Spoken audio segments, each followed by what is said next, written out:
I think part of the thing is if you just look at the cartels themselves, right? We know that those cartels, whether we want to admit it or not, do back certain people for president of Mexico, right? We know that they back certain parties that are willing to take a hands-off approach. Let's just put it that way to them. I think you would agree with that. I think most people would agree with that. And so I think the CIA sees it from that perspective, not the cartel perspective.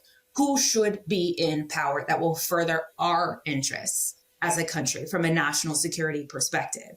And if it's the Sinaloa backing a president that we think from a national security perspective, right, is going to do what we want them to do, whether that's right or wrong, we are going to back that cartel because they are the ones then backing that government party.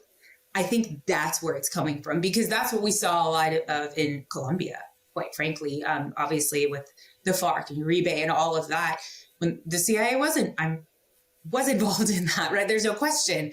But they were backing those that they felt would further our political goals. It's actually more about politics, in my opinion. It is about like the cartels themselves. Now, is there a serious moral problem with backing like probably the largest cartel, most violent cartel, right? In Mexico, 1,000,000%, because we're backing them with American money, right? And American support. And that's, for lack of a better word, gross, right? Like that's hugely problematic. But it's no different. And I'm not saying this is right, but it's no different than if we look at Afghanistan, right? Where we know opium is the largest export out of Afghanistan. And the Taliban is operating very much like a cartel in terms of how they are dealing with that. We backed that in the 80s, right? Because that to us was better than communism, was better than Russia. That is how we are looking at it.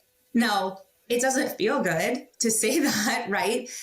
But I think we have to acknowledge that. And so for us, because we didn't want Afghanistan to fall to the Soviets or fall to that communist ideology, even though the Taliban were war and drug lords, I mean, that's what they were doing, right? We still backed them. Obviously, that backfired on us 20 years later. We know that. But that's the same thing, in my opinion, that is going on with the cartels in Mexico. It's less about like the drugs and the cartels themselves and more about the politics that they support. Does that help at all?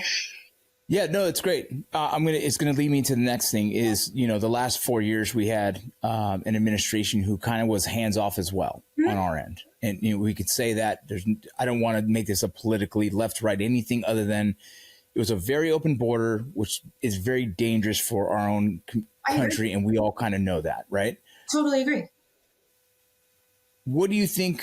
And this is more just of a question of your experience. And again, is, now we have an administration that is shutting down the border, right? And so to me, it feels like the right choice. But then this ripple effect goes downward into the cartel side of things. And I'm curious to see what happens there. But then it starts to raise the question, like, was there some kind of agreement plan? And I don't want to be conspiracy by any means, but it just feels very odd that the cartels have been able to kind of run wild however they wanted to, and now they can't. I think we're going to run into some backlash to that at some point, which is okay. But for 4 years, we just allowed it to flow.